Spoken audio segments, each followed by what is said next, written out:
golden Medina, oh my sweet Medina, I cannot forget you, dear Medina, I cannot forget you, dear Medina, cannot forget, could not forget, dear Medina, cannot forget, could not forget, dear Medina, I cannot forget you, dear Medina, I cannot forget you, dear Medina, you are better than Arse Mohalla, you are better than Arse Mohalla, dear Prophet sleep in Medina, I cannot forget you, dear Medina, I cannot forget you, dear Medina.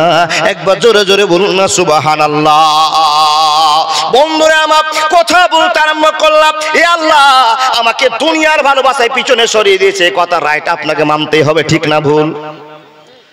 দ্বিতীয় নম্বর যেই ভুলটার জন্য আল্লাহকে ভুলে গেছি, ওই ভুলটার নাম হলো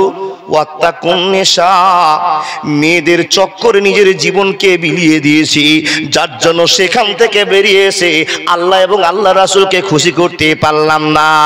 এই কথা আমার নয়, এই কথা সারা বিশ্বের কোন নেতা নয়, যিনি সারা বিশ্ব নেতা নবী মুহাম্মদুর রাসূলুল্লাহ সাল্লাল্লাহু আলাইহি ওয়াসাল্লাম বলছেন, উম্মতিরা রে, মেয়েদের কাছ থেকে নিজের জীবনকে বাঁচিয়ে নাও। আপনি এখন প্রশ্ন করে বলবেন, মাওলানা মেয়েদের কাছ থেকে কেমন করে নিজের জীবনটা বাঁচাতে হবে? আপনি কেন ভুল ওয়াজ করতে আরম্ভ করলেন, ভুল ব্যাখ্যা দিতে আরম্ভ করলেন? না গো বন্ধু, না, আপনাকে ভুল ওয়াজ শোনাই না, ভুল ব্যাখ্যা আপনার সামনে করা হয় না। একজন শিক্ষিত মানুষের সামনে বক্তব্য রাখতে আরম্ভ করেছি, রে আল্লাহর বান্দা, আপনি দুনিয়াটাকে প্রাধান্য দিয়েছেন। দ্বিতীয় নম্বরে আল্লাহর বান্দা, আপনি মেয়ে জাতকে বড় সম্মান দিয়ে ফেলেছেন, বিশাল জায়গাতে আপনি রেখে দিয়েছেন। রে উম্মতিরা শুনে নিন, আল্লাহ তাবারক ওয়া তাআলা নবী বলছেন, এ উম্মতি শুনে নাও, ওয়াত্তাকুন নিসা, মেয়েদেরকে ভালোবাসো, আপনজন ভেবে তার সঙ্গে জীবন কাটাও, সবই ঠিক আছে। আল্লাহ কোরআনের মধ্যে বলছেন, এ মানুষ তোমরা শুনে নাও, ومن آياته أن خلق لكم من أنفسكم أزواجا لتسكنوا إليها। মানুষরে তুমি জানো না পৃথিবীতে যত শান্তির জায়গা আছে, সবচাইতে দামি শান্তির জায়গাটা হলো তোমার স্ত্রীর নিচে, তোমার স্ত্রীর ভালোবাসার কাছে, স্ত্রীর ভালোবাসার কাছে তোমাকে সব শান্তিটা পাওয়া যাবে। রে বান্দা শুনে নাও, এই জন্য তুমি ভালোবাসতে গিয়ে এমন কাজ করিও না, এমন ভুল করিও না, মেয়েদের চক্করে পড়ে গিয়ে জীবনটা শেষ করিও না। মাওলানা এখন আপনার ওয়াজটা একটু আলাদা আলাদা মনে হচ্ছে, তা আপনি বুঝিয়ে বলুন। বন্ধুরে, নবী মুহাম্মদ বলছেন, ওয়াত্তাকুন নিসা, মেয়েদেরকে ইতাআত করে দুনিয়াতে চলিও না। যদি তোমরা মেয়েদের জন্য পাগল হয়ে জীবন যাপন করো, তো বান্দারা শুনে নাও, রবের সঙ্গে ভালোবাসা থাকবে না, দুনিয়ার সঙ্গে ভালোবাসা থাকবে না, মার সঙ্গে ভালোবাসা থাকবে না, ভাই বোনদের সঙ্গে ভালোবাসা থাকবে না। এই আল্লাহর বান্দা কান করে শুনে নিন, একটা মেয়েকে যদি আপনি বেশি ভালোবাসা দেখিয়ে দিন, তো ওই মেয়েটার জন্য আপনার জীবন ছারকার হয়ে যাবে, কেউ বাঁচাতে পারবে না, পারবে না, পারবে না। লক্ষ লক্ষ মা বসে থাকতে পারে, হাজার হাজার মা বোনেরা বসে আছে, ওই মা বলবেন, মাওলানা কেমন ওয়াজ শুরু করেছেন, তাহলে তো আজকে থেকে আমার স্বামী আমাকে আর সম্মান দেবে না, আমাকে আর মা বলে ডাকবে না, আমাকে স্ত্রী বলে ডাকবে না, আমাকে বেটি বলে ডাকবে না।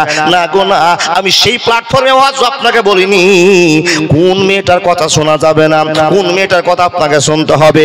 বন্ধুরা আমার শুনে যান, স্ত্রীর কথাও মানতে হবে, মার কথাও মানতে হবে, বেটির কথাও মানতে হবে, কিন্তু যেটা মানার সেটা মানবেন, আর যেটা মানার নয় কোনোদিন মানা যাবে না। আল্লাহ তাবারক ওয়া তাআলা বলছেন, হে মানুষ তুমি কান খুলে শুনে নাও, যেই মেয়েটা তোমাকে সুখ দিবে তার কথা মানো, যেই তোমাকে জন্ম দিয়েছে সে তোমার তার কথা মানো, যেই তোমাকে মরণকালে তোমার মুখে শরবত দিবে তার কথা তুমি মানো। ঠিকই আছে, ঠিকই আছে মাওলানা, ওয়াজ সবই বুঝতে পারলাম, কিন্তু কেন বলছেন মেয়েদের ইতাত করা চলা যাবে না? এই আল্লাহর বান্দা শুনে যান, মেয়েদের কাছ থেকে বেশি ফিতনা উঠবে, আর ফিতনার জন্য আপনাকে বাঁচতে হবে।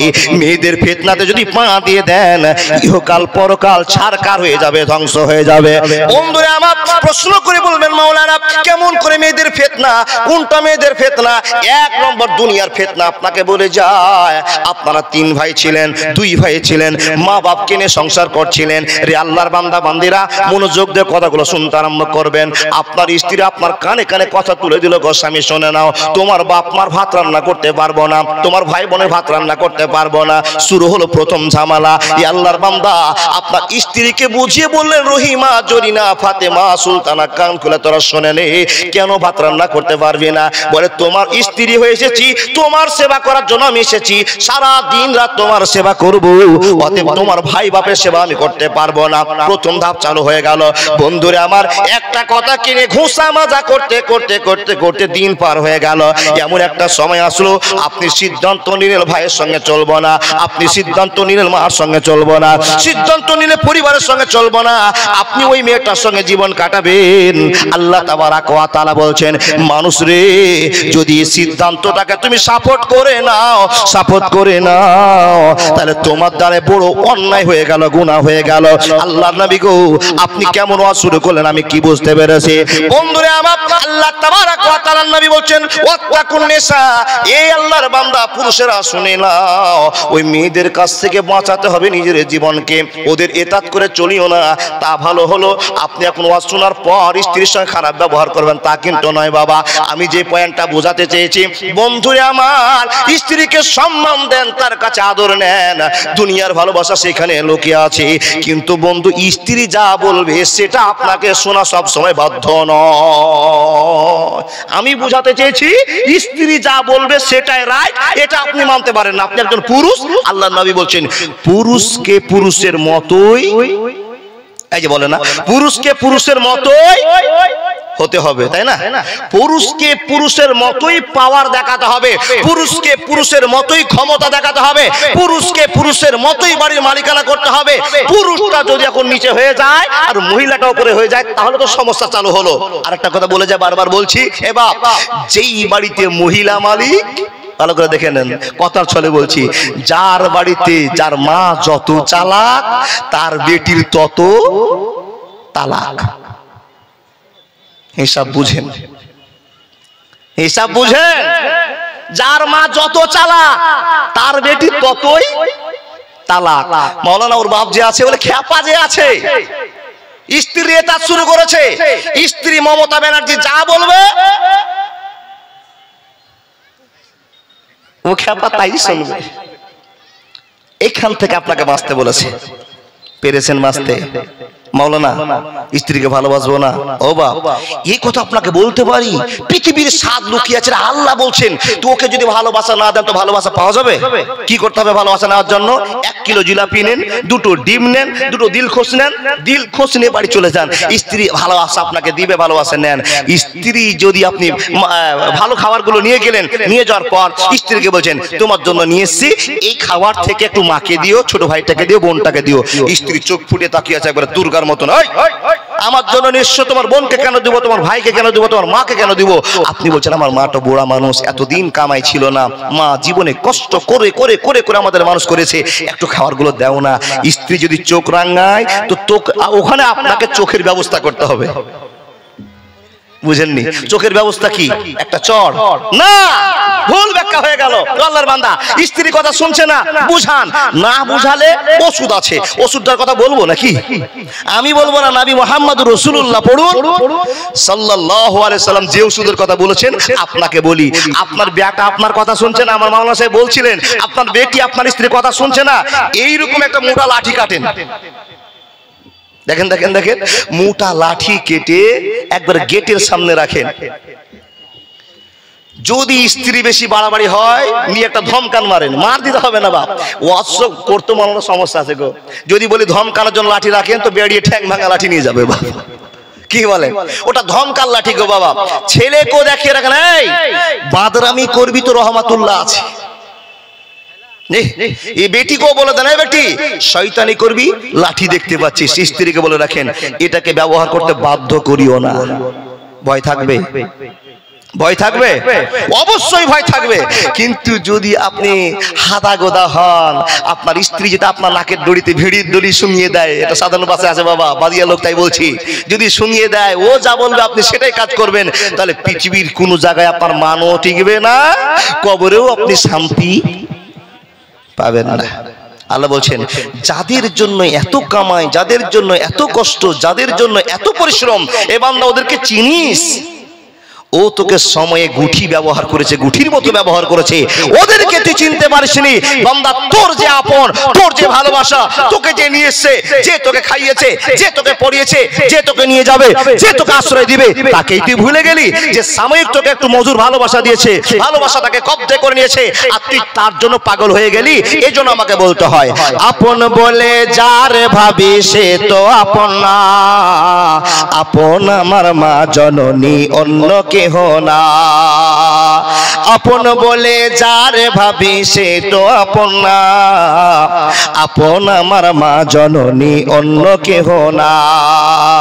চোখ বুজিয়া মরণ যেদিন হবে, আল্লাহকে জানায় মা চোখের পানি ফেলে, আমার এই সন্তানকে মাওলা কষ্ট দিও না, আমার এই সন্তানকে মাওলা কষ্ট দিও না।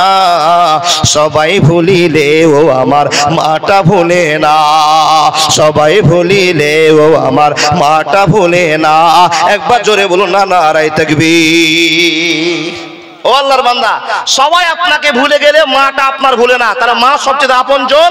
এখন আপনাকে বলছি, যদি আপনজন বেশি মনে করেন তো আমি আপনাকে একটা গল্প শুনিয়ে বলছি, মাও আপনার সূক্ষ্ম আপনজন নয়। কেন প্রশ্ন হবে না মাওলানা? আপনার তো ওয়াজ করছেন মার সেবা না করলে জান্নাত পাওয়া যাবে না। ঠিকই শুনেছেন, মাকে কষ্ট দিয়ে 70 বার হজ করলেও জান্নাত পাওয়া যাবে না, কিন্তু মার মনেও একটু ফল আছে। মাওলানা ফলটা একটু বুঝান। 3 ভাই, এক ভাই দুবাইতে কাজ করে, টাকা 50,000 টাকা মাসে ইনকাম করে। আপনার মা আপনার ছেলেটাকে বেশি আদর করবে। 2 ভাই আছেন না এখন বাড়িতে, একজন দিল্লিতে আছে, তো ওই যে বেশি কামাই করে ওর ছেলেকে কোলে করে বেশি নিয়ে ঘুরে। ওর বৌমা যদি অচল হয়, টাকা কামাই করা মেশিনের স্ত্রী যদি অচল হয়, তো পিকলে বলবে এটা আমার লক্ষ্মী সোনা, তার কারণে। বুঝেন না বাপ? বুঝেন না? তাহলে মার মনো, কিন্তু এই জন্য কি মাকে কষ্ট দেওয়া যাবে? যাবে না। মার মায়া তো সবই ঠিক আছে, কিন্তু একটু ভাগও হয়ে যায়।